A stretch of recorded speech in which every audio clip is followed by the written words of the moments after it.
Pop in, say hi. If you've never come into one of my lives before, welcome, you guys. I'm Cindy. I explore the inside and the outside. We're going to give YouTube a couple of minutes, get those notifications out. You guys, it is Sunday, and usually on every second Sunday, we have a show and tell.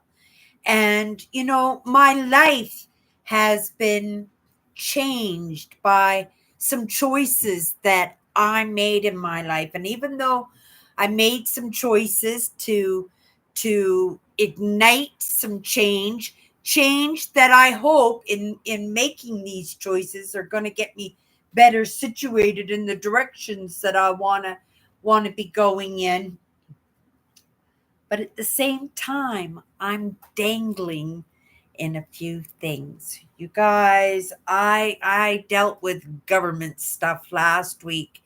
It was not fun. For me, it is in that relationship with the authority, the person that has the say, right?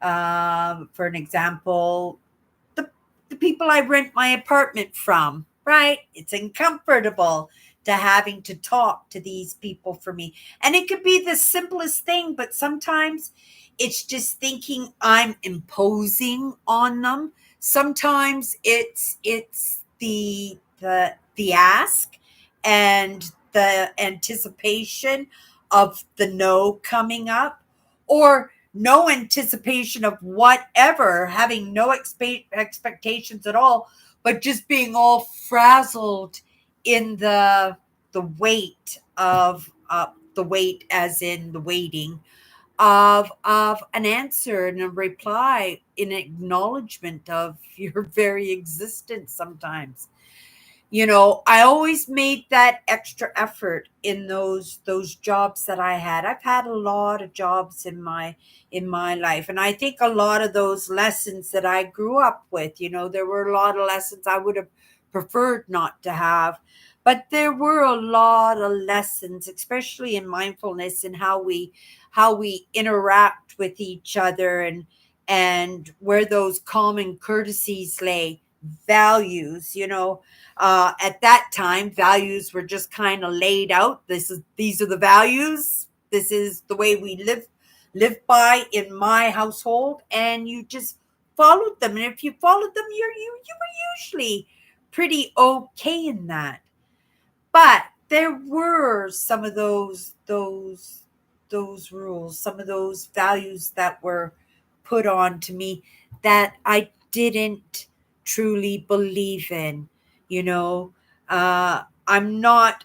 I don't appreciate the idea of not being seen and not being heard, not having a say in things. In my dad's household, majority ruled, except for on hockey night in Canada. Then he had full reign, and the reason being he was the only man in the house, and the man gets to have the say, and it was his castle after all. And of course, we would never deny something, that he really, really, really loved. Yeah, in that little bit of push that I had to do a little bit this week, and not so much that anything was pushing up against me per se, except for my own anxiousness, my own anticipation of outcomes. And I'm still in it a little bit, but the hard part is done. I've dealt with the government stuff. Um, I was going to go with my sister yesterday to go look again at this stall, and put a deposit, or our first couple of months rent on this stall. But I said to my sister, it was probably a good idea. Well, how about if we hold off for 1 week? And this is not because I'm scared that the answer would be no, but it's actually thinking it through and thinking, well, there is that possibility if we waited another week that we would have a little bit of time. Possibly we could wrangle a little bit of a deal in setup time being included in the rental of the stalls. If you don't know, if you weren't here last week, where I'm me and my sister were going to start up uh, in a flea market. We're going to start up. I named it. She told me, right. I was setting up, right. I said it's got to be Prairie Dodgers. It's got to be tied with my brand, right? That's okay. I got Prairie Dodgers Chatters Live, and I got Prairie Dodgers What's My Good Cheer. I got Prairie Dodgers Explore This. Right, I've got so many things, subcategories on the Prairie Dodgers. You can pick the second name. I don't care. As long as the first name is tagged under my brand, because of course I'm going to, well, obviously I got to discuss it with the owner, but vlogging the experience in my first steps into entrepreneurship. Right. Not the Kool-Aid stands and the dandelion sales or the schemes of right, just buying and selling things online, but to actually have maybe not a storefront, but a step into that to see how much I like it. I know I will shine it. I'm a shiner, but I don't normally shine on myself. I normally shine on others. And entrepreneurship is all about working for yourself, being the boss, if only supervising and overseeing yourself, right? So I said to her, let's wait a week, right? I can see where I stand, right? Because if I have to get another job right away, I will not have that option of working Monday to Friday, whatever the job entails. And if it entails working weekends, I will have to take that job, in that putting the roof over my head, making sure that everything is moving forward, that I'm not dipping into that car fund too much and putting that roof over my head. So if that answer is yes, then this would be a really great thing for me to do, because then I could take my time in finding that position that I would enjoy working in, right? And also take those courses, right? Those workshops that I want to take in, and at the same time not feel that pressure just to take any old job, right, and having to put the roof over my head. This way I have a little bit of breathing room, that I can actually look for a job Monday to Friday, because EA says I have to be available Monday to Friday. But if I don't have a job, Cindy says we are available Monday to Sunday. Right? Just to get that ball rolling, right? Until I can build up some seniority or build up some equity, that I might get a favor, because I do show up for my shifts. That's one thing about me. My entire life, I've never missed a day of work in my entire life. That I wouldn't set myself back that way, especially, right. I'm 63 years old. Another couple of years I'm going to be retired, and to be able to say that I've never missed a day, not even part of a day of work. Well, maybe being late for work 5 or 10 minutes, but I've always made it for every single shift that I have been scheduled. And not only every shift that I've been scheduled, I have picked up a lot of the slack in my lifetime, a lot of it. And yeah, so that's a little bit of claim to glory for me, if I can just get by another couple of years without doing that. But I think it's a good idea, because I will know by the end of this week whether or not I have that little bit of breathing space. And I think it was a very good idea. I would hate to tie my money up, tie my sister's money up, tie our stock up, and still, right, have to be accountable to show up, or have somebody show up if I'm working on those weekends. That store would have to be running. There'd have to be somebody there because it's all open space, right? And all the stock is there. It's not like you take the stock home every weekend. That stock is right. It's a permanent table in the market. So yeah, stepping my foot into entrepreneurship, but I think I made a good decision there. Not anticipating the odds 50-50, but I am not a gambler in that. So all I did was give my best shot at the possibility that I could take some of that pressure off in the process of making a little bit of movement for myself. And any bit of movement I make for myself is movement for other people at the same time, right? But that roof over my head, right? It's that's the stickler. I'm okay for a couple of months, right? But yeah, like I said, I don't want to be dipping into that car fund if at all possible. I would love to build that car fund. I feel so clean and refreshed. I just got out of the shower. Happy Easter to everybody, you guys. Easter Sunday. I made myself a turkey today. Well, I didn't eat the whole turkey, but I ate some turkey breasts. I stripped the turkey and I put some turkey meat away for sandwiches for tomorrow. And then the rest of the turkey I just stripped, and whether or not, because it's dark meat, I probably won't touch it. Maybe if I chopped it up and put it in soup. But yeah, I'm usually pretty picky with my meat. I don't know where I picked it up, but I like my meat burnt, well cooked. I don't like to see any blubber at all. I don't want to see any tendons. I don't want to see any veins. And preferably, I don't want to see any bones. Right? So it's a little bit peculiar, but I understand how important protein is.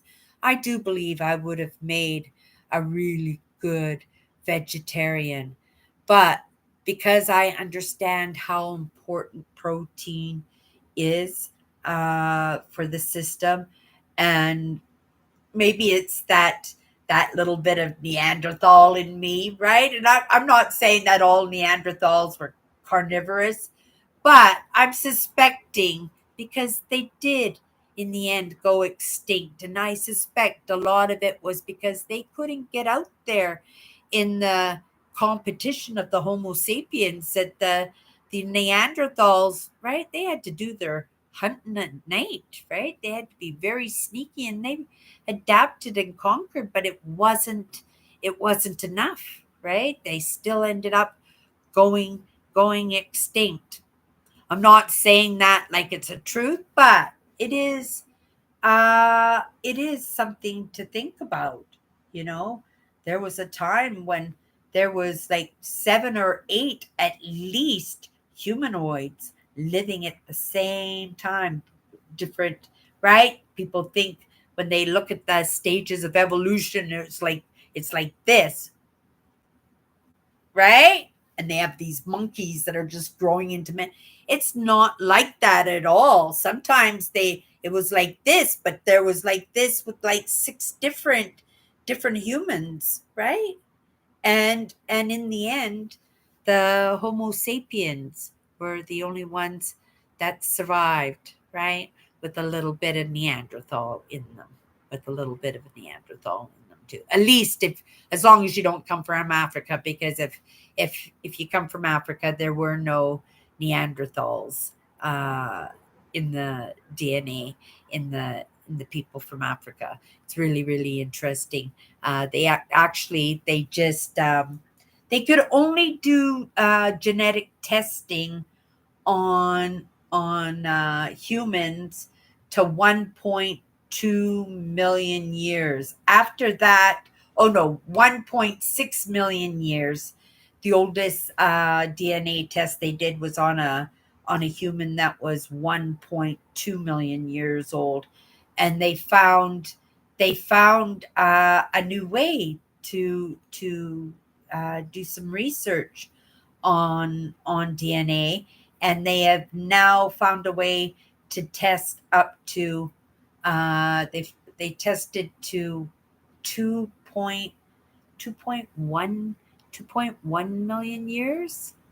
2.1, oh no, 1.6 million years they did testing on 1.6 million years.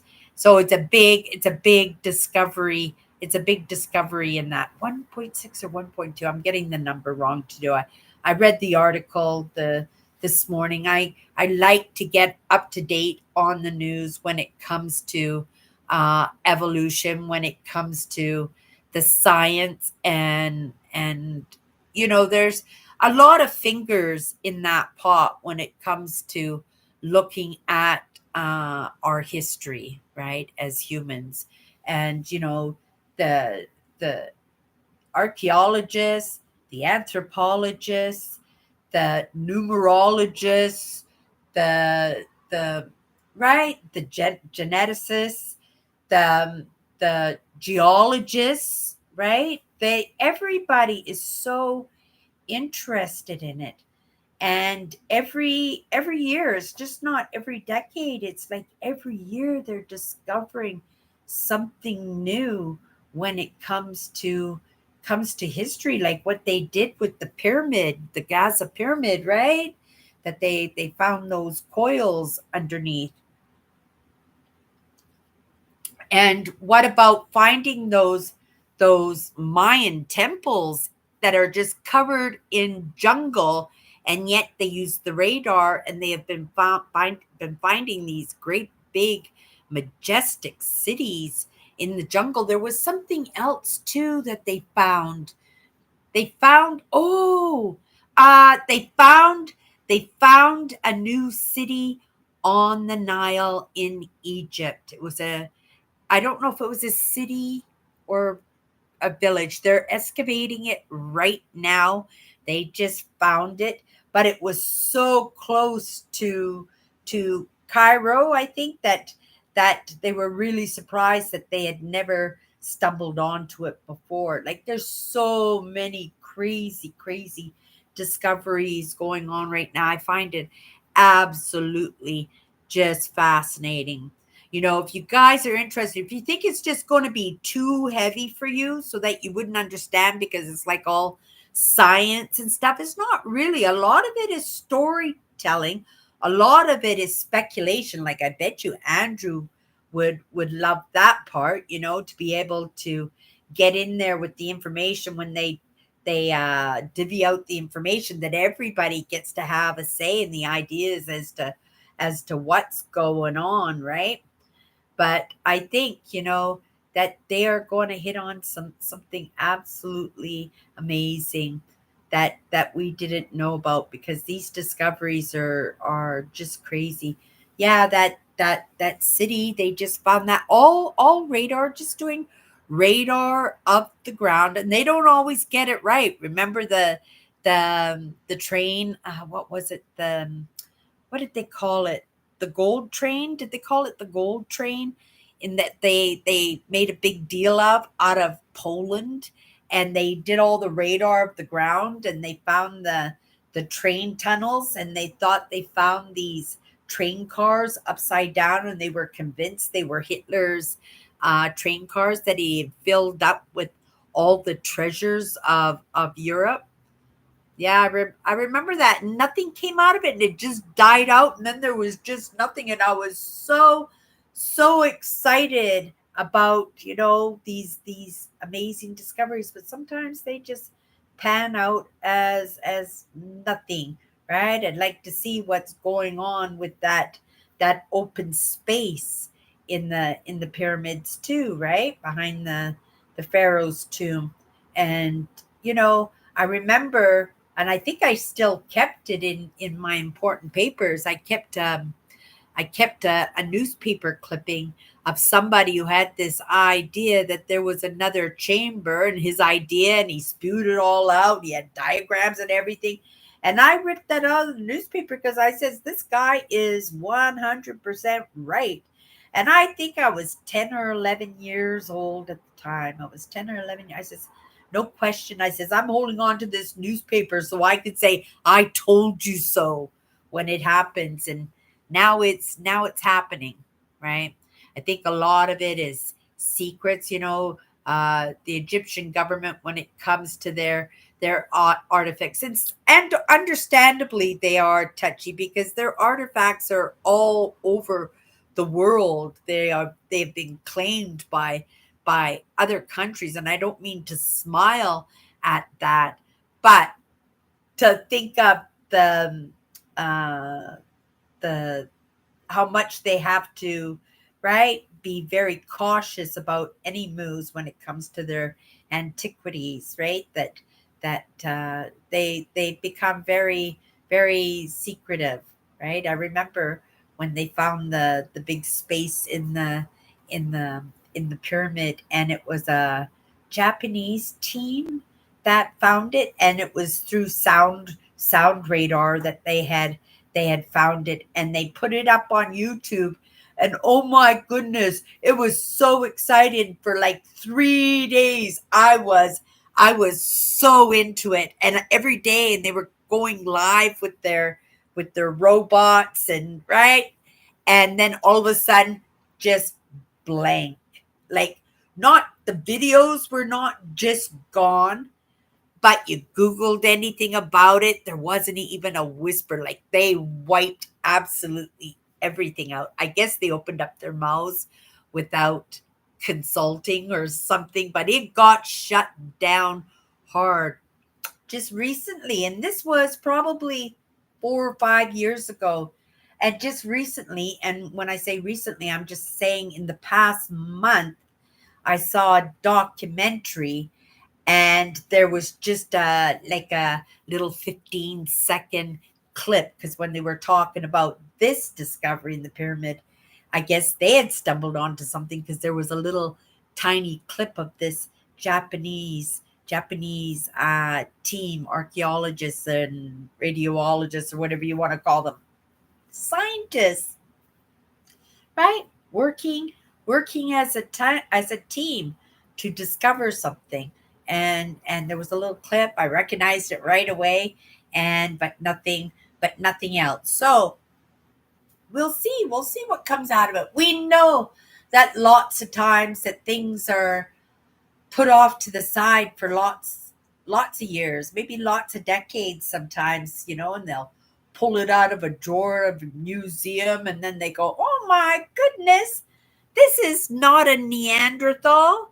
This is a Denisovan, right? A Denisovan, however you want to refer to it as, which is just another form of human being. It's not the missing link, but it is in that same time span. We have not found that missing link yet. They're talking about maybe it's Homo erectus, but Homo erectus was around millions of years ago.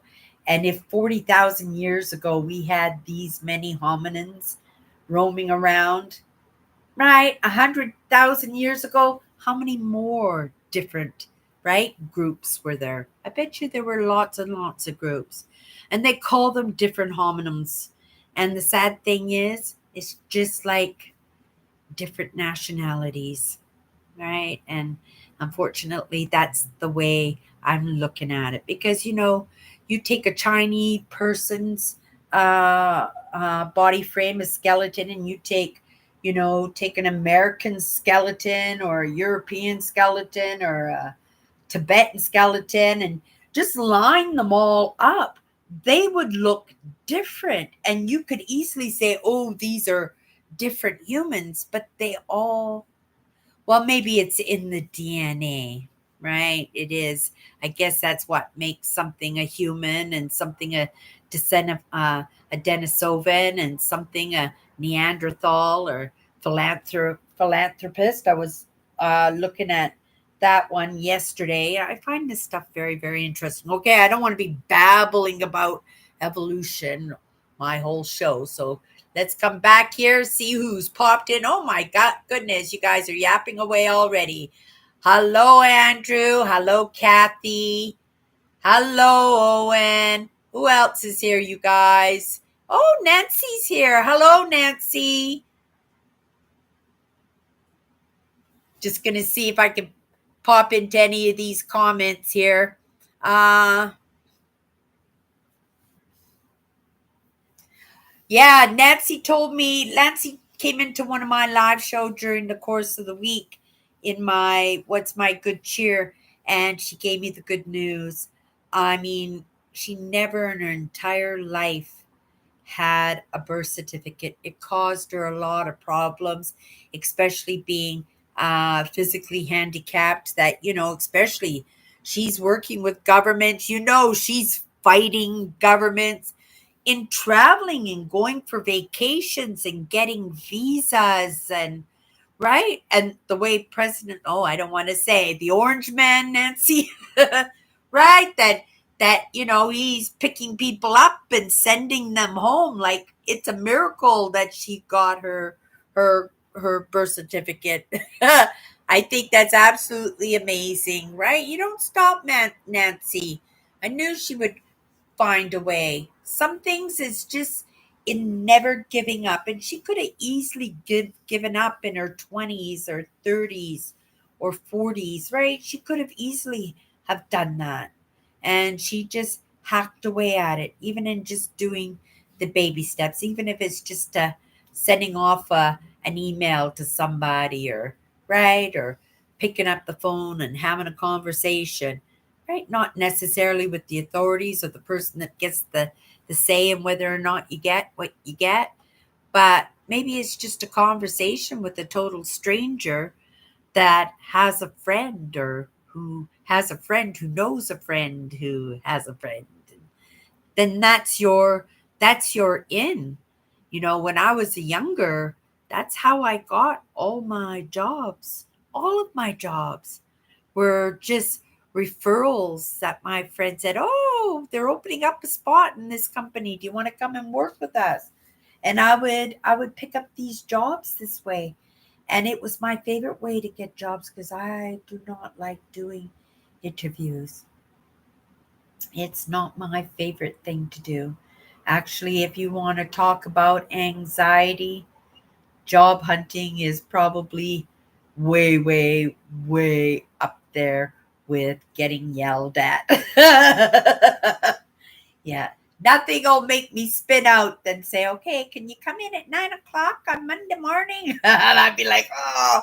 And it's like Tuesday afternoon and you gotta go home the whole week all stressing out. Yeah, that's just not my thing. Yeah. But yeah, that's some really fantastic news.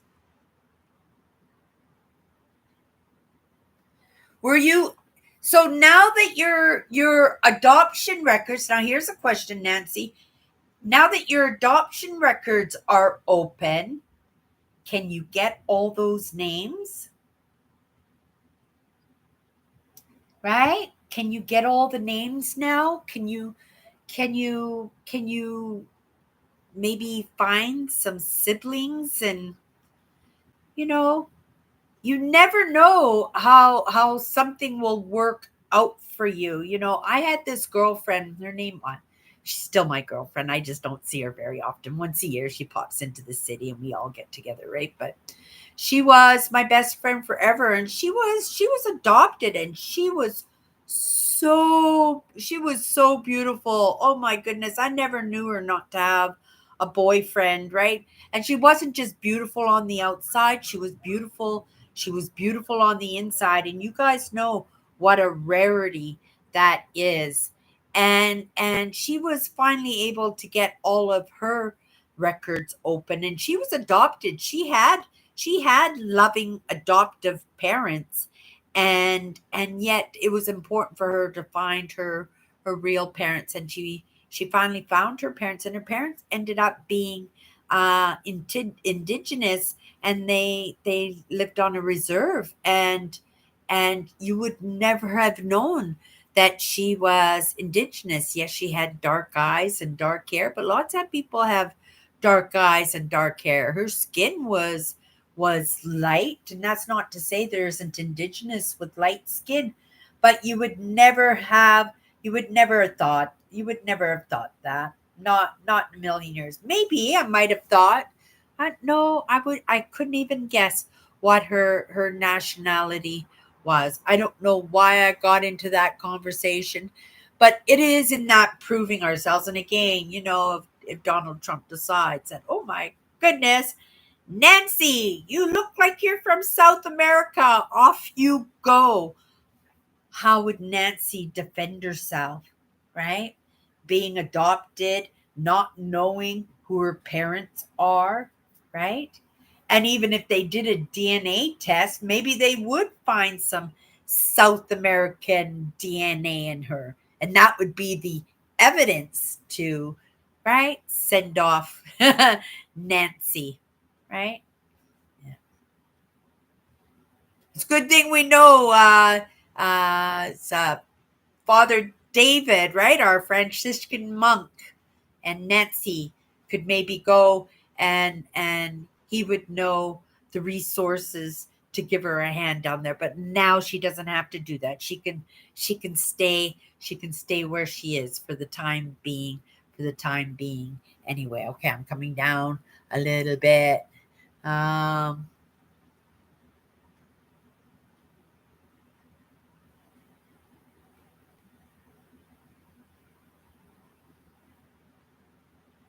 Yeah, her entire life trying to get her. It's a great example of never giving up. Never, never giving up, right? And, sometimes you take stalls. Sometimes there are other problems, bigger issues in life that we have to put that off to a side for a little while, but we never forget it, right? We come right back to it, pick it up, and try to make another inch forward. And right. And look what Nancy did. I remember when Nancy told me that there was no chance that she would ever, and when was this? Probably 3 or 4 years ago we first talked about it. She says there was no chance. She was doing everything she could, but she didn't see the possibilities, right? And there there you go. Yeah, congratulations, Nancy. Okay, I'm so glad because I was so worried, especially with all that is happening with the deportations. Did you get an idea of what nationality you are, Nancy? That would be interesting.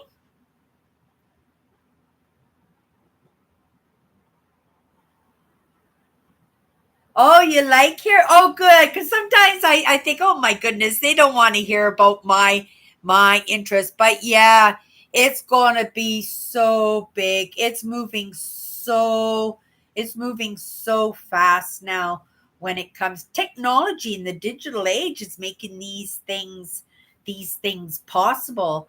And plus, a lot of the movies from like the 80s and 90s, like Indiana Jones and stuff made these. And of course, for me, it was Tutankhamun's tomb, right? Being discovered. And right, it got discovered before I was born, but I actually took a trip to Seattle where Nancy lives to go see the exhibition when it came to Canada. And it was probably one of the most amazing experiences of my entire life. And you guys know I have some pretty amazing experiences, right? I say it like that because for me, they're amazing experiences. For other people, they might be nothing, but for me, because I create them and I experience them and I know what they bring to my life, that, right, they are amazing experiences. And then that experience of going down to Seattle to see Tutankhamun's exhibit, oh my goodness, I drove the teachers crazy. And I was going with the senior classes. I had to get special permissions and forms made, like everybody, like, because I was truly a minor. And I think I was in like grade 8 and I was going with the 12th grades and stuff, and it was a overnight trip. And right. And yeah, it was amazing. But that's how fanatical I was about history, how much I loved history. And it really seems odd to me because I don't know where I put it with my important papers. I came across my high school transcript, which is like all my grades, 8th grade, 9, 10, 11, 12, and all my grades. And I thought I was the worst student ever. I was pretty bad. I had E's, I had F's, I had D's. I was pretty bad. But in those courses that I thought I was just absolutely horrible in, I was getting C's and C pluses. And I knew there was a year there I was getting A's in physical education, surprisingly. But that's because a teacher took some special interest in me. And because they took special interest in me, I took some special interest in myself too. And we really kicked butt for a couple of years there. But, when I look at my transcripts and I look at my grades, I go, they weren't as bad as I thought they were, as I was made to think that they were. You know, some people grow up to be, was an eagle, grow up to be C students, right? I wish I was a C student in all my classes, but that wasn't the case. I skipped out of school quite a bit. I was a target in school, and in those days in the 60s and 70s, they traveled in packs, so there was a lot of bullying and stuff. And I'm going to say, that was my sensitivity, that I would just avoid, right? I was brought up to turn the other cheek, and if people were bullying, it would be my instinct to rah rah rah rah, let me show you. That was what I wanted to do, but that wasn't what I was able to do, right? Because in my parents' lessons, it was turn the other cheek. And also in my own lessons, I knew that, right, things could escalate and I'd probably make a bad situation even worse. So even back then, my mindset was pretty decent. I didn't understand I had decent mindset, but that was just in being a spectator in my dad's experience, right? My dad being the evidence in the way he lived his life. That's just the way we picked it up, through the household rules, through his values, through quotes that he loved to use, through the example of kindness, and that example of being a loving, kind, uh, fun father who took, right, a lot of interest in his family. My dad took a lot of interest in us when he was home, but he wasn't home very much. And when he wasn't home, well, that's usually when the difficulties arise. But he knew when he came home, there would always be a happy face waiting for him. But that was the idea, right? That in my terror of what I was like living in while he was away, right? I would anticipate every second, every moment, every hour of his return to me. Right? It was a very codependent relationship, but it wasn't allowed to be codependent because I was on my own for quite a bit of the time. So it was a lot of adapt and conquer. It was a lot of people pleasing. It was a lot of reading the energies of other people, a lot of tiptoeing on eggshells, right? And then it would not last. This too will pass. I heard that today. And I'm like, that's so amazing. Because no matter what state you are in your life, right, it will pass and something else will come in. And maybe it'll be a different problem, but maybe it will be an ease of problems, right? Maybe it'll be a miracle of grace or excitement of adventure. You don't know, but that too will pass. And I thought, oh, that's so amazing. I've heard it before, but it didn't impact me like it impacted me in the way it was presented me today. And I'm saying the way it was presented because I can't remember for the life of me who said it. And I find in a lot of the content that I take, and even though I just don't, right, I'm into everything, right?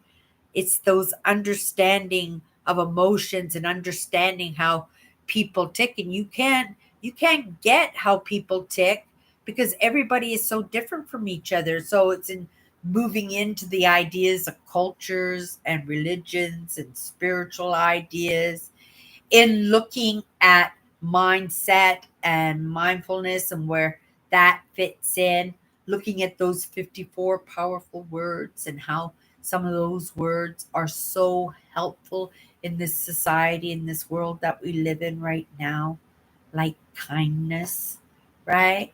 Isn't that an amazing word for this day and age? It is. And, I am grateful for that lesson because being somebody who doesn't turn the other cheek, I needed that lesson so that I knew when I didn't turn the other cheek that it was just going to be a lesson and not a raw, let me show you, right? And I'm not sure if I was that person, but definitely I was the person to point out the wrong in a wrongdoing. Definitely I was that person. Okay, let me have a sip of my coffee. We'll come back into the comments here.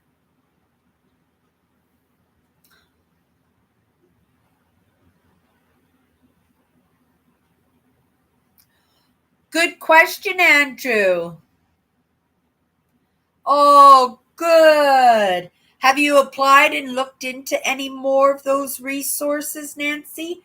Yeah, right? Having the proper ID. She won't get the runaround like she used to.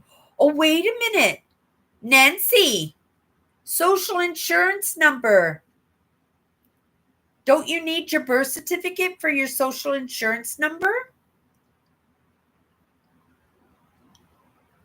There's a good see. Cindy's got good questions too. Right? I'd like to know that. Yeah, because how would Nancy get? I guess you could get it through the medical system, through your medical cards, but how do you get a medical card without your IDs? Yeah. Um Andrew says a wartime treasure that is still a mystery is the Amber Room. Uh, amber paneling taken from a Russian palace by the Nazis. The whereabouts still unknown. And actually, funny that you say that, Andrew, because remember what I was saying about the Poland, right? The gold trains. The reason they called it the gold trains is because they actually thought they had the Amber Room on the gold train because they took those panels right off the walls, right? The Nazis, they took the panels right off the walls, and I don't know if they melted it down. It was all gold leaf, so it would be a lot of work. It wasn't like it was solid gold or anything, but because they were magnificent art pieces, the value and the historical um, um, information on them just made them just priceless. Yeah, they thought those were on the train. That's why they called them the gold trains, is because they actually said that they thought those amber panels were on those trains. Yeah, haven't heard anything about those trains. Now, did Poland shut it down? I know the Discovery Channel had some documentary rights to the gold trains. And I know that they said that they turned out to be nothing, but they didn't actually really dig. They just scanned the ground and everything and said no. But who's to say that somebody just didn't go in there, remove them, and then when they went back and checked, right, they were already gone. Yeah, who's to say? Yeah, but isn't that interesting? And all the art.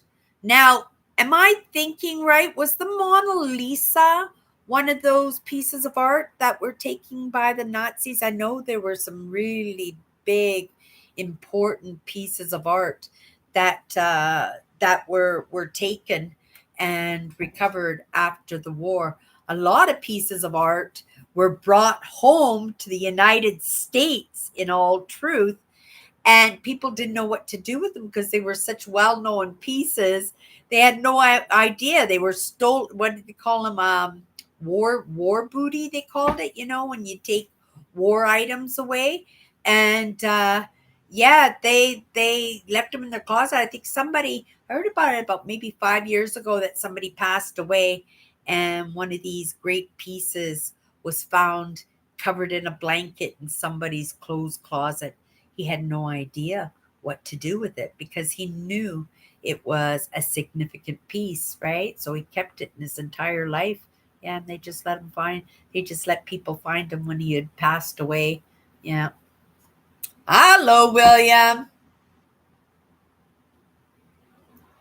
Okay.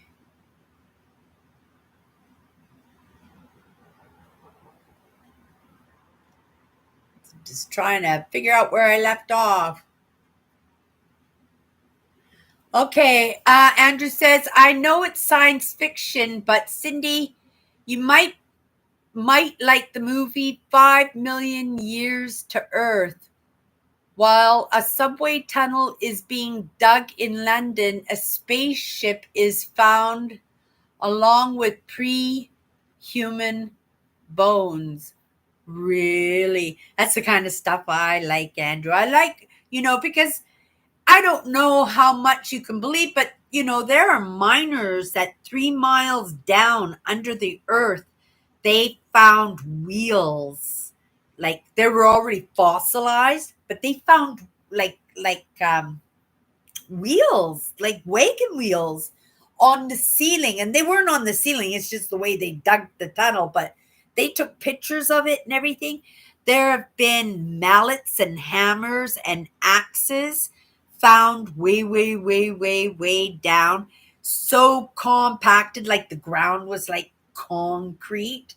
And kind of gives you this idea. Ooh, reminds me of something that I watched today. Ooh, you guys might find this interesting because I googled a question to Google to get an answer to it. But kind of like Planet of the Apes, right? That if you think that millions of years down the road, that the world is destroyed and just underneath layers of dirt and sand and tsunamis and floods and all that other stuff that happens when we don't, right? Because we are the what do you call those species, those things that just are too many and too much and devour everything. Yeah, just it's on the tip of my tongue. Anyway, back to that show that I was watching this afternoon, this documentary, and then it popped a question into my mind, and I went, huh, I wonder. And so the question I posed to Google was, if here, I could just even pull it up in my history, the question. I said, if humans went extinct, what would be too many gone now? What would be the closest to be most evolved? What would be the next mammal? Well, the spare, obviously, which is the chimpanzee and the gorilla, right? Uh, Genetically, when you look at them, they're pretty smart. They're using tools. They're hammering stuff, right? They have emotions. They have family and community and social units going on. Surprisingly, the next one was the octopus. Who would have thought?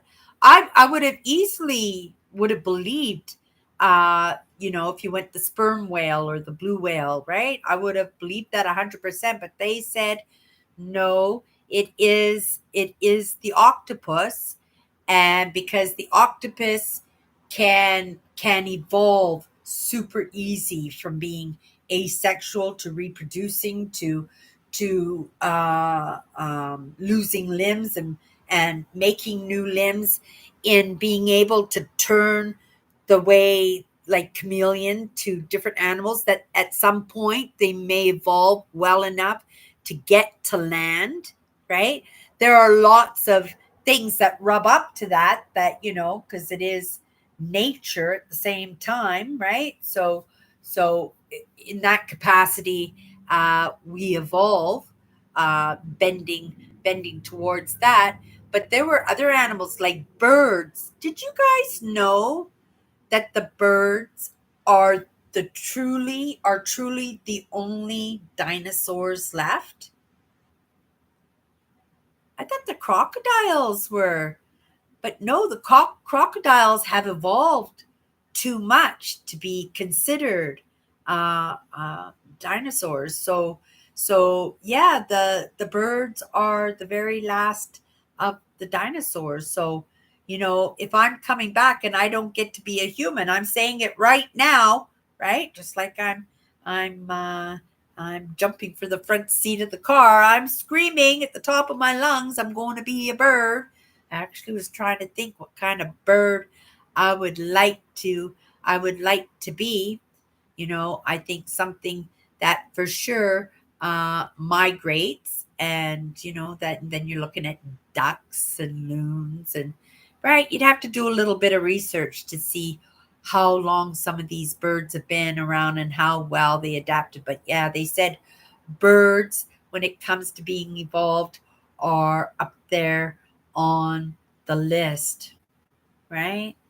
Um, there were a few other ones, but yeah, I was really surprised by a couple of them. But you guys, so you could see, like, even the backups, even the chimpanzees and the gorillas, right? That's pretty far away. But everything, you guys, everything in this world is evolving, and mankind is speeding up that process quite a bit when it comes to helping that evolve, right? Like, even with our cats and our dogs, right? Cats, they get born and know what a cat litter box is, right? That the dog is man's best friend, and is tamed that way, and it's loyalty, right?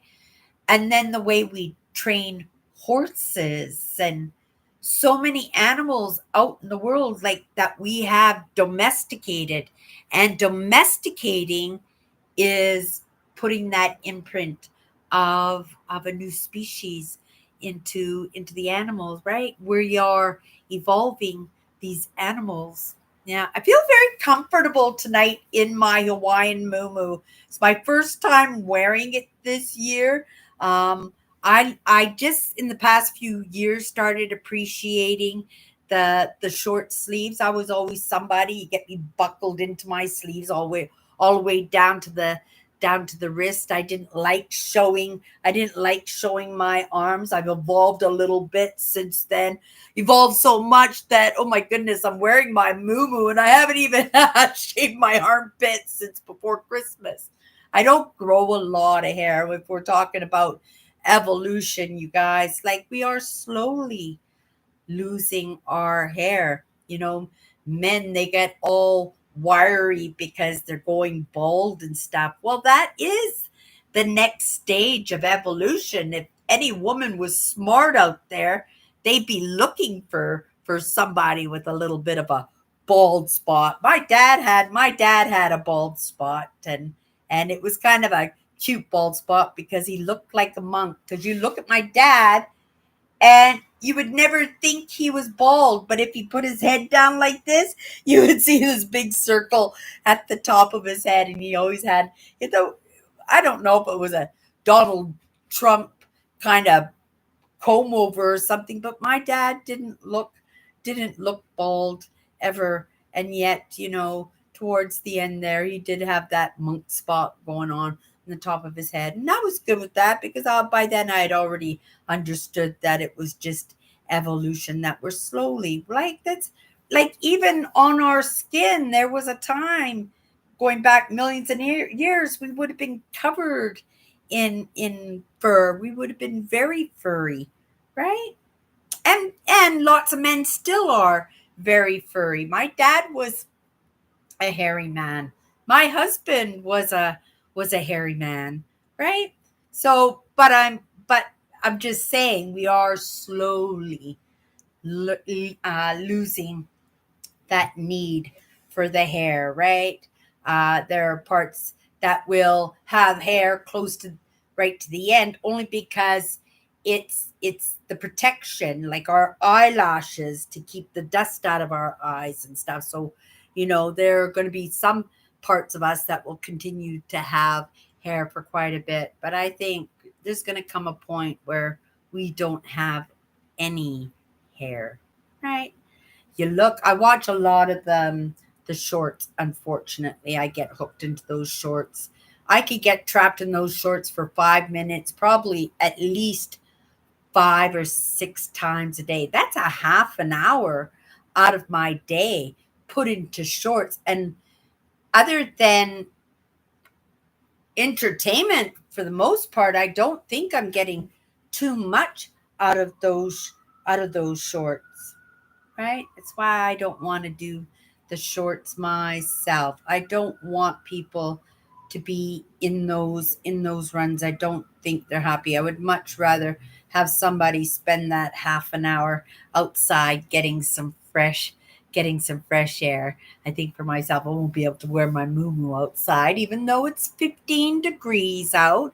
But I'll put on a pair of sweats later on, and I'll go for a walk and maybe get a cup of coffee and right, get a little bit of fresh air today. I'm trying to get out every day. Yesterday I went for a walk twice. Well, it wasn't my intent to go for a walk twice. It's only because I didn't have any cranberries and I was making a turkey today, so I wanted to make sure that I had cranberries for my turkey. And again, everybody, right? I hope everybody had an amazing Easter. I know the holidays for a lot of people had changed. I know in my family dynamics, the holidays, all of them have been just kind of zapped out.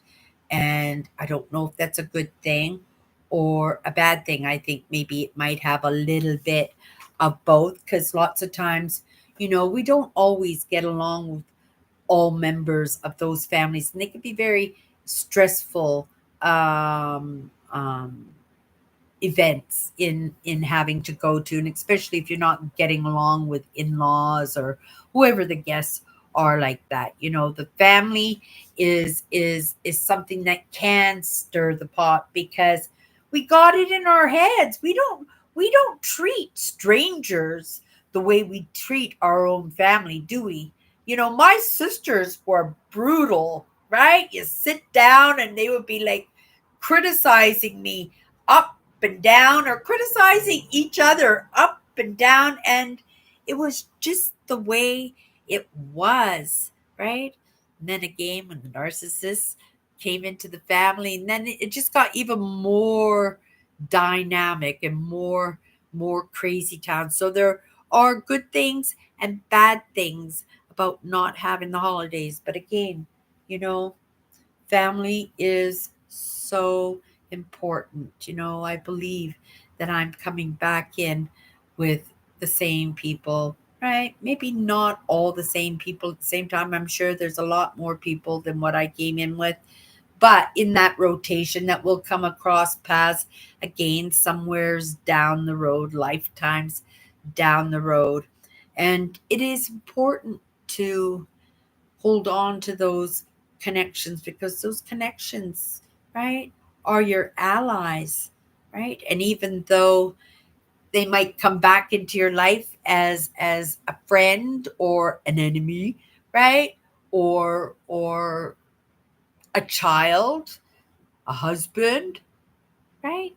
Come back in any way, that it would be really wonderful if that connection we had in the lifetime before was a good one, right? That we rubbed each other well, that we learned off each other a little bit, right? That it was so good that if we happened to cross each other's path somewhere down the road again, that we would, right, stop and maybe walk a while with each other. It's always my intent. I always keep that top of mind, right? When I'm connecting or interacting with anybody, even strangers, right? Because I can see and I can feel, the goodness in people, even if they can't feel that themselves. I feel the other stuff too, yes, but I always look for the good in people because that's where I can connect. Because, right, if you can find that commonality, that's why quite often I know a little bit of everything, but I am not an expert on anything because sometimes you don't need to. Sometimes you just need to be able to step in to the conversation and allow somebody to school you, to school me, right? And people love to express themselves and they love to have that person in front of them that's enthralled by what they're saying because it makes them feel like they're being seen and being heard, right?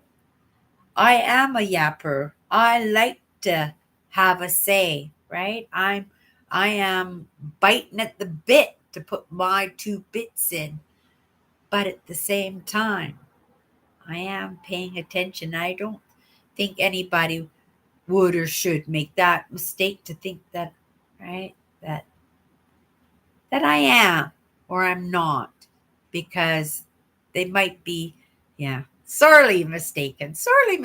And then what's that point of maybe having to not turn the other cheek and have to divvy out a lesson? Okay, let's come into the comments. I almost got myself in deep there in another conversation that I'm just picking up myself.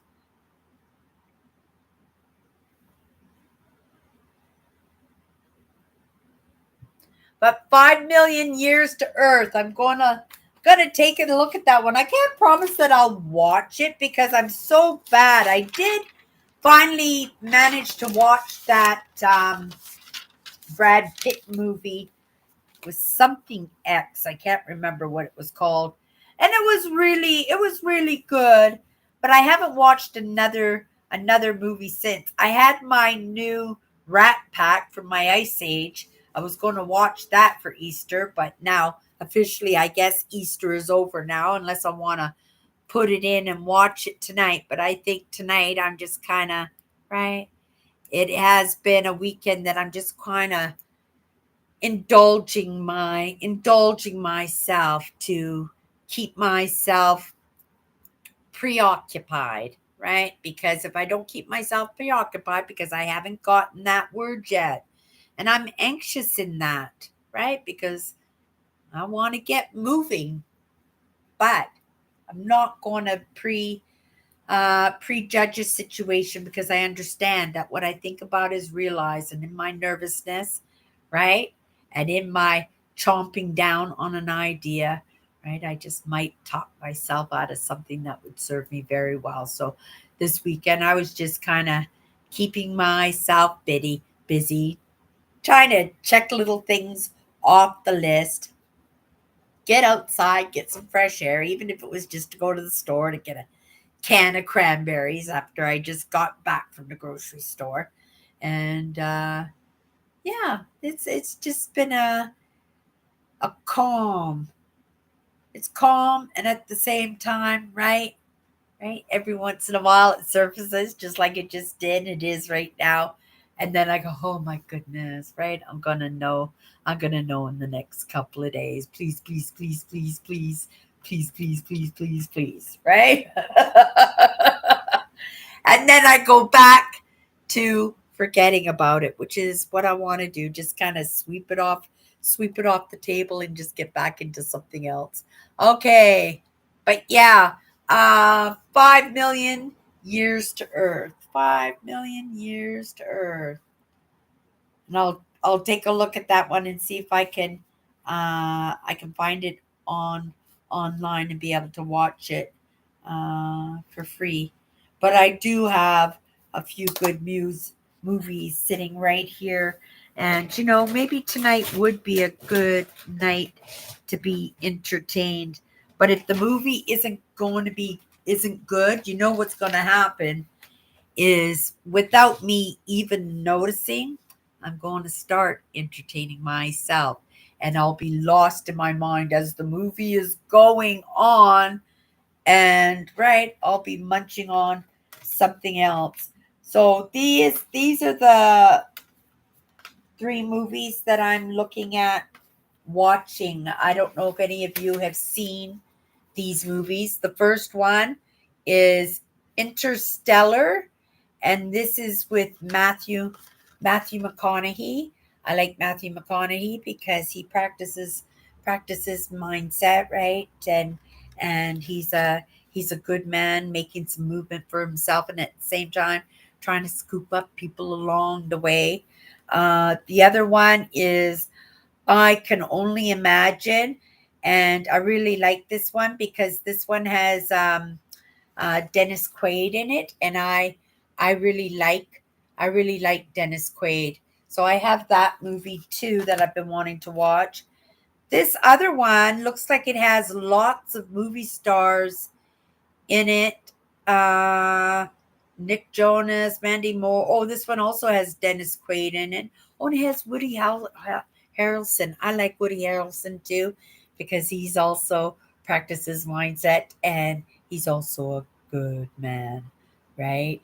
Who's trying to be good by himself and pick up people along the way. So I don't know if you guys have seen either of these three movies, but if you did and you liked one of them, let me know in the comments, and maybe that'll be the movie that I watch tonight when I make myself a leftover turkey sandwich with cranberries and mayonnaise for the movie. That's what I'll do. Okay, let's come down. Let's come down here a little bit. Um, you need to call the Ghostbusters. I don't get that. Oh, for the orange monster. Oh, okay, I get it now, Nancy. Uh, and you don't want to know, and they wouldn't give you any info.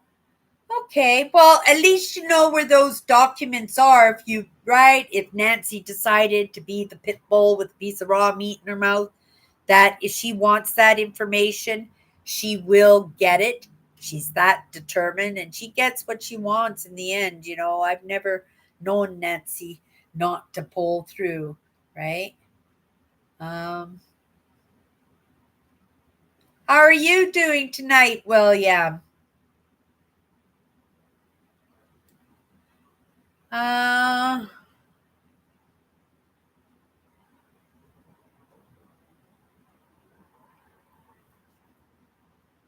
Family's important, Nancy. You know, I don't know if you could do that ancestry test, right? And then you could be contacted through that. I was considering that. I'd like to know how much Neanderthal I have in me. I suspect that I probably have quite a bit of Neanderthal in me because I do prefer the cold to the hot, and they did live through the ice age, didn't they? Um, Also, heart disease is another signal that belongs to the Neanderthals, and it doesn't necessarily mean it's only, but higher higher percentages. And yeah, just the facial features too. You know, I have that round that round face and the little pudgy nose, right? That it right. I'm pretty sure. I'm not going to say I could be totally off 100%, but I suspect that I got quite a bit of Neanderthal in me. Yeah. And they make you can get that test now, right? The Neanderthal you can.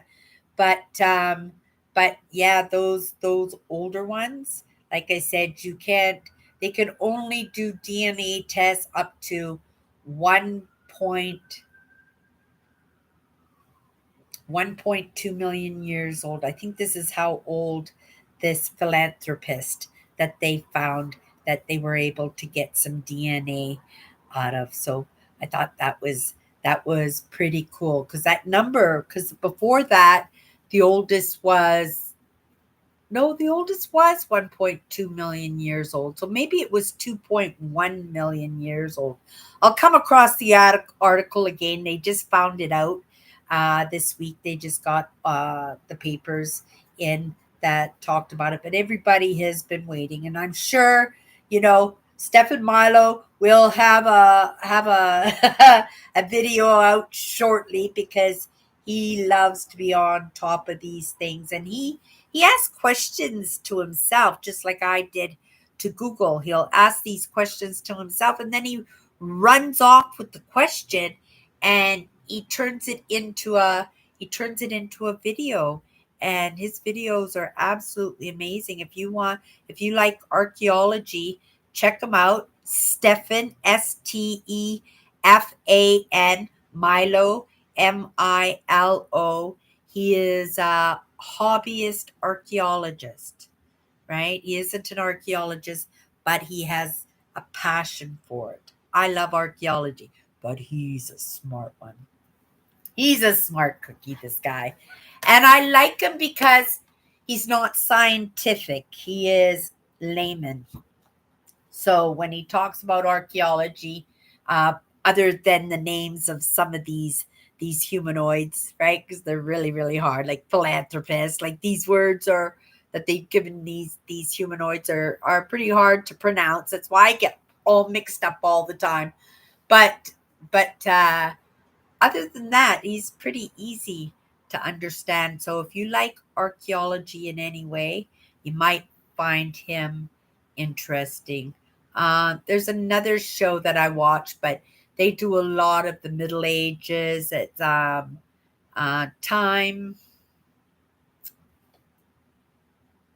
Oh, I don't know. Time.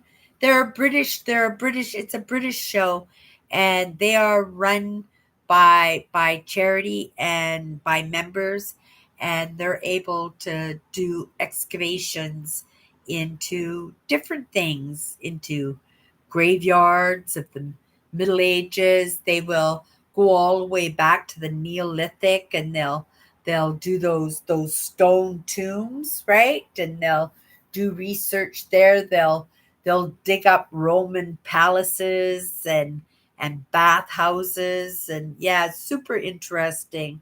Yeah. I love everything history. You guys know I like everything history, right? But it's those new discoveries because I think a lot of the answers for the future lie in the past, right? They say just leave the past in the past, right? A lot of those answers. Whoopsie. Look at me getting dark outside. Oh my goodness. Oh my goodness.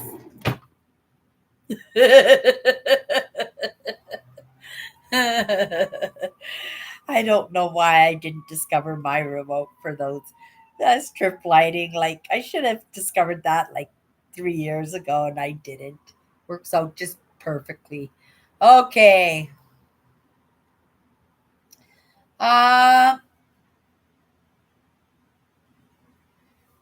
Nancy says, my wheelchair is a weapon law. They don't want to meet my wheels. Yeah, I bet you Nancy maneuvers pretty good in her chair. She's probably doing relays in preparation just to go to the grocery store. She does, right?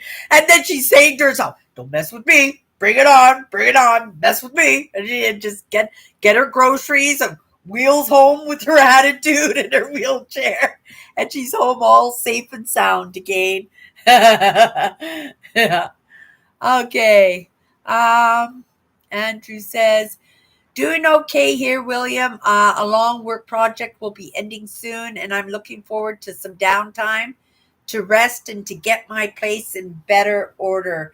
So, when you say, Andrew, that you're going to get some time off, does that mean like you'll go a week with no more projects, or will you be like just a couple of days a week? Right?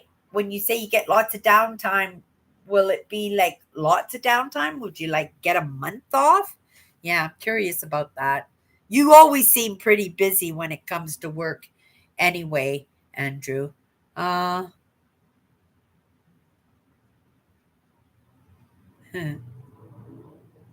Andrew says, I did pretty good grade wise, but could have done better. I wish I had been given motivation. I had been taught to think long term. That was pretty good. I was so in the present, Andrew. I was, right? I was pretty present, but I wasn't focusing on anything except my well-being and my safety. And it was that hypervigilance in that made it really hard for me to do well in school, to do well in class. I couldn't take it at home and then take it at school too. It was really too hard. And my parents were not sticklers for us kids in school. My dad was proud when I graduated high school, but when it came to homework, there was no time span that this is sit down for 2 hours and do your homework before you eat dinner or before you go outside. There was nothing like that, right? If we wanted to do homework, we did homework. We didn't want to do homework, we didn't do homework. If I wanted to go to school in high school, I went to school. I didn't want to go to high school most of the time, right? So if I didn't want to go to school, which was most of the time, I didn't go to high school. I skipped out a lot of high school, especially in my seniors years. I think basically the only classes I wanted to go to was my drama classes, right? And yeah, other than that, I wasn't too interested in school, but I did want to make my dad proud. I just didn't know how I was going to do it with all my failing grades. It was a lot of let's make a deal with my teachers who felt bad for me and say, "Oh, if you finish this project, I'll pass you for the whole year. If you don't finish this project, then I'm not going to pass." And then I would pass it because if I applied myself, right? If my life depended on it, my parents didn't want to see my high school report. They weren't interested. My parents never went to parent teacher meetings. I think my dad might have gone to one when I was a child and like in my first grade, and I don't know if the experience was so bad, but he never went to another one. Oh, actually, I do remember. No, he might have done two of them. He might have done two of them because I do remember two of them that he did. Right, but he never did the parent teacher meetings. He just wasn't interested. But he did come to my high school graduation, and that was pretty amazing. And he wore a suit. My mother dressed up and everything, and my aunt came into town for it and everything. It was made into a big deal. So that was kind of nice. We should all try to do better by ourselves by putting that investment in our kids. My dad tried to do that to the very best of his abilities, and that's the truth. All we can do is the very best that we can, and sometimes that best isn't good enough. Sometimes it's too controlling and too interfering, and that's a truth too. Sometimes it's just in that not caring, not paying attention, not thinking it's a big deal, or right, that ego where somebody's trying to tell you how to raise your kids, and you couldn't do that to my dad. My dad had his own ideas about raising kids for sure. Okay, let's come in down here in the comments. Ooh, a whole week or two. Awesome, Andrew. Right? Relax a little bit and like you said, get your house in order. And that'll be good for your physical well-being too, Andrew, especially now that spring is here. Are the flowers out in Bloomington, Indiana? Andrew, are the flowers out? Uh, the snow officially is gone here. As of this week, we had a couple of days where it rained, and the last of the snow is gone. And so, but it's still not warm enough. We usually don't start our summer gardens until May long weekend, which is, I think, the third week of May this year. and so gardens won't be started until then. This is good weather for bike riding because you can build up a little bit of sweat. But then again, maybe not so good for bike riding because they haven't cleaned the streets yet. I don't know if they're saving money, right? Hoping that it's going to rain a few times and they'll sand and the gravel all wash down the drains and clog up the drains, or if they'll actually get in there and start sweeping the roads and getting that dust all sorted out so that I can put my air conditioner on, right? I'll have to leave my windows closed for a couple of days because they'll put the whole crew out. I think this winter the snowplows went out twice. That is incredible. And really, I don't recall, except for the past couple of years, that there wasn't full time work for those guys who drive the snow plows. And those are government jobs too. Those are really nice jobs to have. But if there's no snow and those plows are not getting out on the road, it's not such a great job. You still have to be able to put a roof over your head. And because those are seasonal jobs, a lot of those guys, they go on unemployment until the next season, right? Comes up. So when they don't have a good season, they don't get enough hours in order to collect their pokey over the course of the summer so that they can spend their time at the cottage. Which is what I would like to do. Oh, yeah, and to talk about that, I made I made my goal list, right? Um, and the priority in creating the best human being is treating those other parts of me well and understanding in that partnership that maybe, right, everything will be okay, right, in that partnership. So far, so good in the evidence that's revealing itself along the way, but comfortable enough to set some up big goals for myself, right? So I sat down this morning. Was it this morning or last night? And I wrote down my goals, because I am getting for retirement and I really, really do not want to end up living in government housing, right?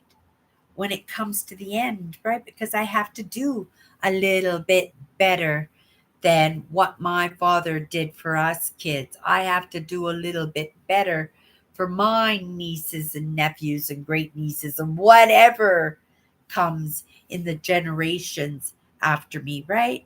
That I want to make sure that, for one thing, that I am not in government housing. I want to retire. I'm thinking Ontario. I love Ontario. I'd love to retire in Ontario. But retiring in Ontario, well, there are costs in that, right? Um, and for what I would like in setting those goals, I know to set my goals big. I know to set the goals for what I would truly love to be doing and how it would wrap around my brand. Because, of course, this is going to be here, right? I'm going to be 80, 90 years old and I'm still going to be showing up here every Sunday, right? So I want to make sure that my goals are are my brand is wrapped up in that goal setting for myself, what I'm looking for myself for the future. But one of those things, that I want for myself is I would like to have a new landscape.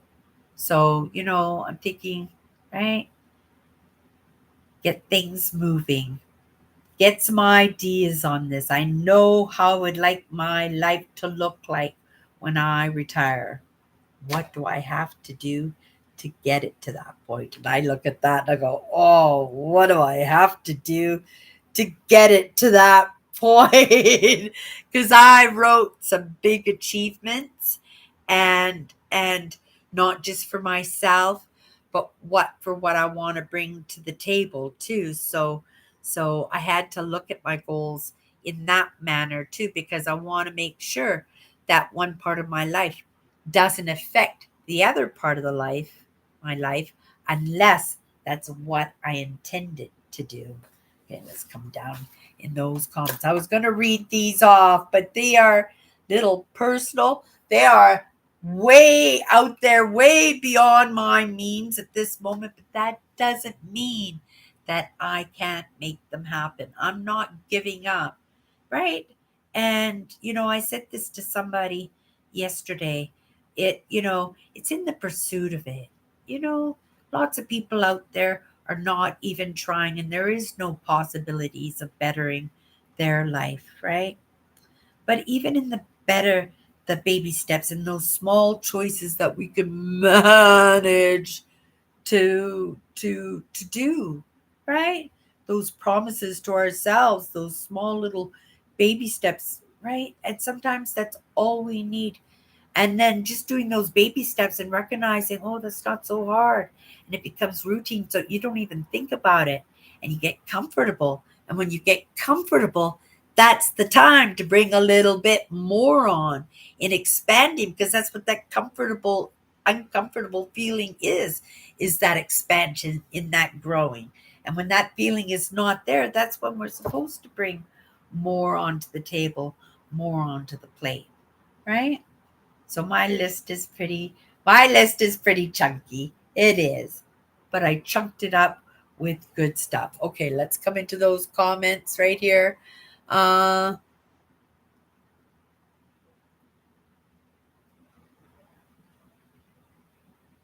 I got to come back a little bit more because as usual you guys are yapping more than I do. Uh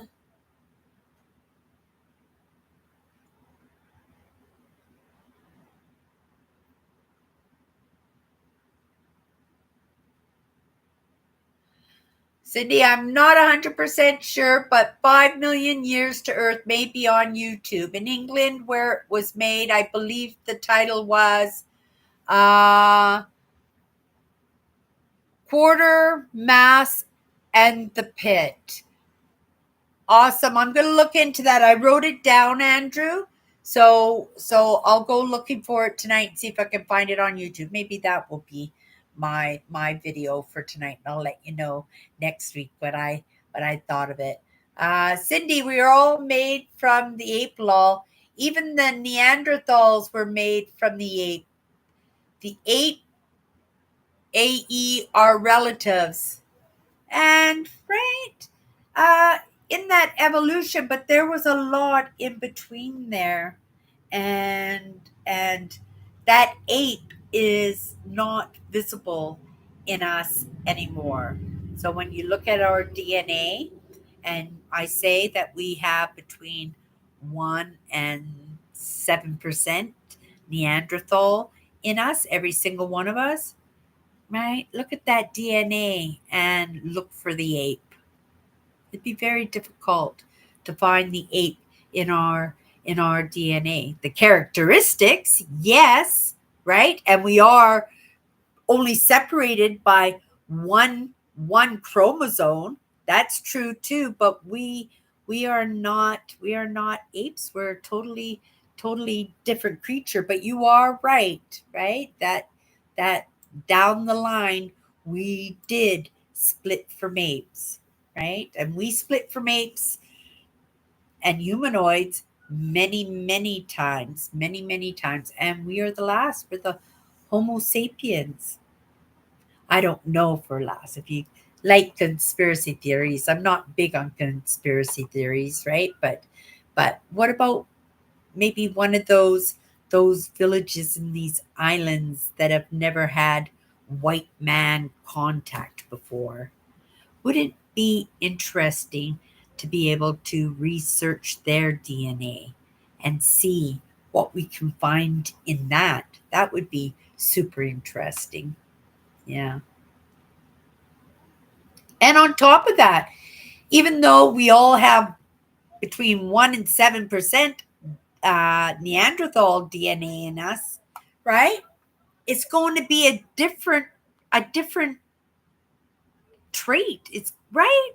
You might have the Neanderthal blue eyes, or you might have the Neanderthals hairy back. I'm just using these analogies because I have no idea what the Neanderthals had. It's all theories, right? Um, but these traits, uh, even though I only have 1%, what trait in that 1% is mine, right? And that 1%, I might be the only one in the entire world that has that 1%. But if we put us all together, all the ones that have a different 1% or a different 5 or 7%, you put us all together, could we put all those chromosomes together and make the Neanderthal again? There's an interesting thought, right? I'm not big on conspiracy theories, but it did cross my mind if that was a possibility. Nancy spent her school years getting kicked out of school. For me, getting kicked out of school, I think I might have gotten kicked out of school once for 2 weeks. I might have gotten kicked out of school, but it was in the defense of myself, and I didn't feel bad for that. And I don't think my parents punished me in any way for that, too, because they understood that it was something I didn't have control over. Maybe it was something I turned the cheek on, and they were all proud of me because I turned the other cheek. I don't know what it was, but I remember I did get kicked out of school um, once. I also failed grade two, you guys. I was almost 7 years old when I first went to school because my birthday comes in October. So school year is starts in September. So I was almost 7 years old when I started school, and I never went to kindergarten. I could already, I'm not sure if I could write. I don't think I could write, but I could read by the time I was 3 years old. I taught myself to read through comic books, wanting to know what those little white bubbles were in the Archie comics.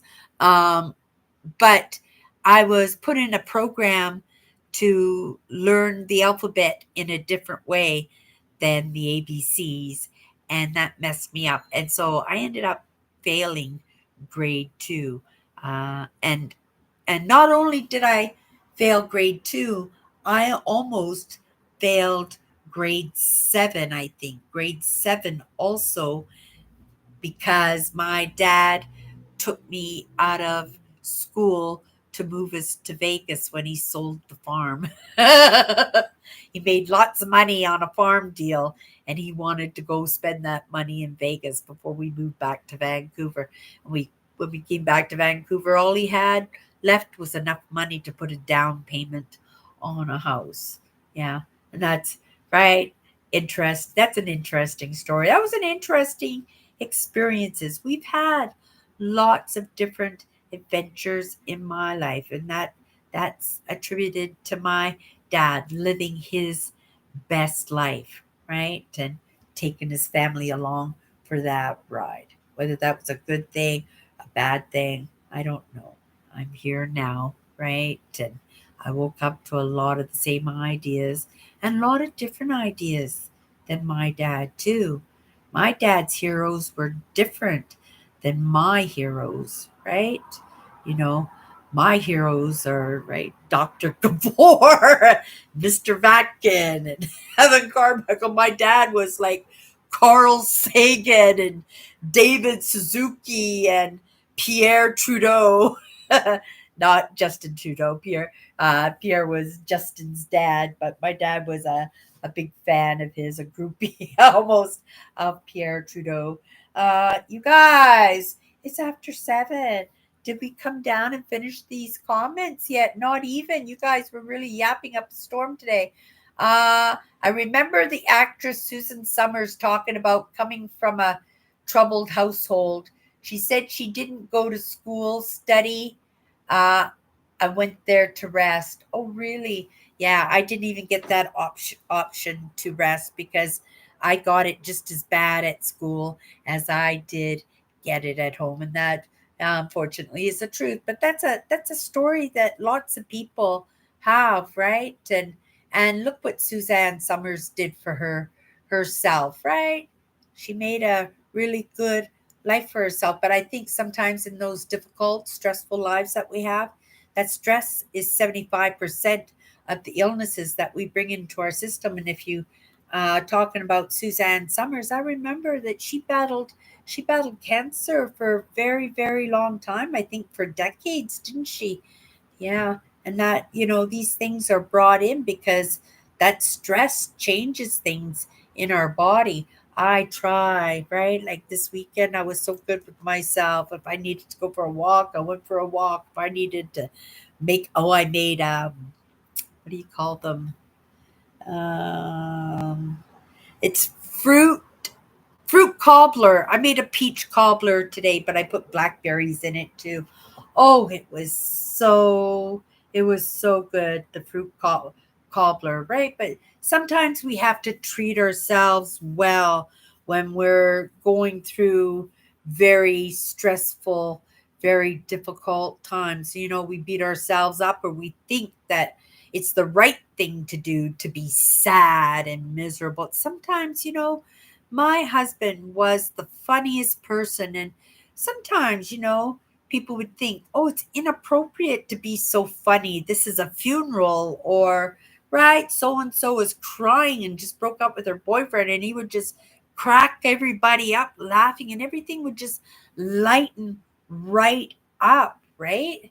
And yeah, some people had those talents in that. Okay,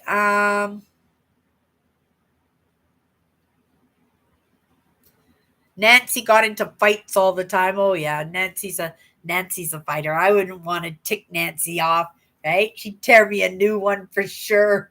Oh my goodness, Sharon is here. Oh my goodness, Sharon. Hello, dear. Oh my goodness, I'm just seeing you now. Oh my goodness. So nice to see you. Daddy didn't go to my HS graduation. He said he was afraid Mom would embarrass him. She probably would have.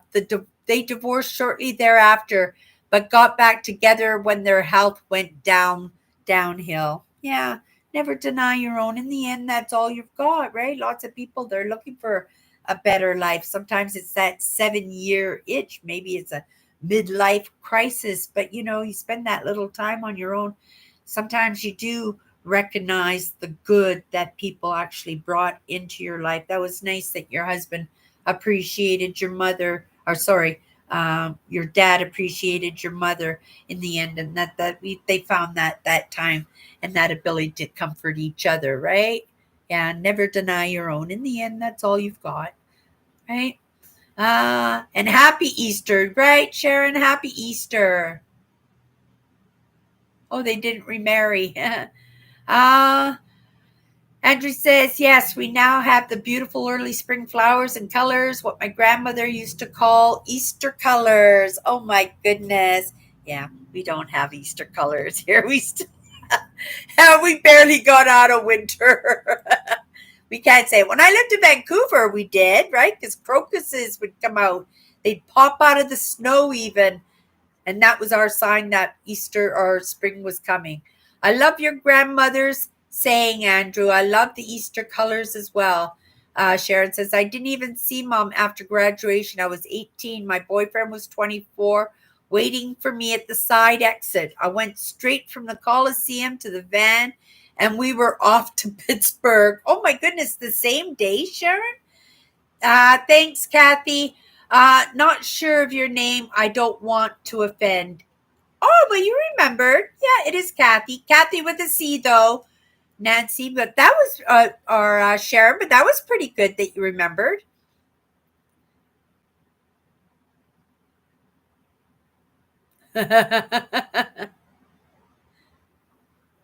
Wow. Yeah. I graduated high school and I was getting ready to move in with my best friend. We had hope chests all put together. We had put damage deposits down on an apartment, and then my dad, like I always did, come home and go, "We're moving." And he said, "We're moving to Manitoba from British Columbia. We're moving to Manitoba." And I was like, oh my goodness, you guys are going to leave me here all by myself. I just turned 18, never been on my own. I was just planning on getting out on my own, but I hadn't done it yet, and I was scared. And I came to Winnipeg, and I have to say, it was the best thing I could have done for myself. I didn't stay in the house too much longer because those relationships were strained, and uh, and I was 18. I was meant to be on my own, and again, I didn't. Right? I ended up being a housekeeper nanny for a couple of years, and that was like being in jail because you're living in somebody else's house and nothing is yours. Oh, that was an experience in itself, but just the beginning of my life, right? I was just fresh out of high school. And I'm looking at that and I'm going, oh my goodness, that was like 40 years ago, right? 40 years ago. And I was actually looking at my dad's obituary, and my dad has been gone for 40 years now, 41 years. It just seemed like not long ago. It doesn't even seem like 10 years ago. That's how fresh it is. And, right? To be able to appreciate how much I loved my dad, even 40 days or 40 years later, I think that's pretty incredible that I had that relationship with my father. I wish I had a better relationship with my mother. But you can't cry over spilt milk. You got to be proud, right? That you did the very best that you could. And sometimes you just got to be happy that you made it through. Okay, you guys, that's it for tonight. John 3:16. Oh my goodness. That's one I know. John 3:16. I do know that one. For God so loved his son that no, I won't say it. You see, it's been a long time since I've been in Sunday school, but thank you so much, Bryson, for saying so. Have a great night, everybody. If you want to pop in, I will be in live sometime tomorrow. I might have some good news about right, but I might have some bad news too. But I'm gonna ride whatever ride those waves. I got too many lessons and too many tools on my belt now to be worrying about what other people think. And I am not looking to have scraps thrown across my table. If I'm entitled, I'm entitled. If I'm not, well, we'll just ride those ways. You guys, have a great night. We'll see you next Sunday. Take care. Night, Kathy. Thank you, Sharon, for popping in. It's so nice to see you. I'm going to send you an email. We're going to chit chat. We haven't chit chatted for a while. I'm caught up with what's going on. I hope your son is doing good, and I hope, right? He's loving his new position, right? I hope he is. You guys, have a great night.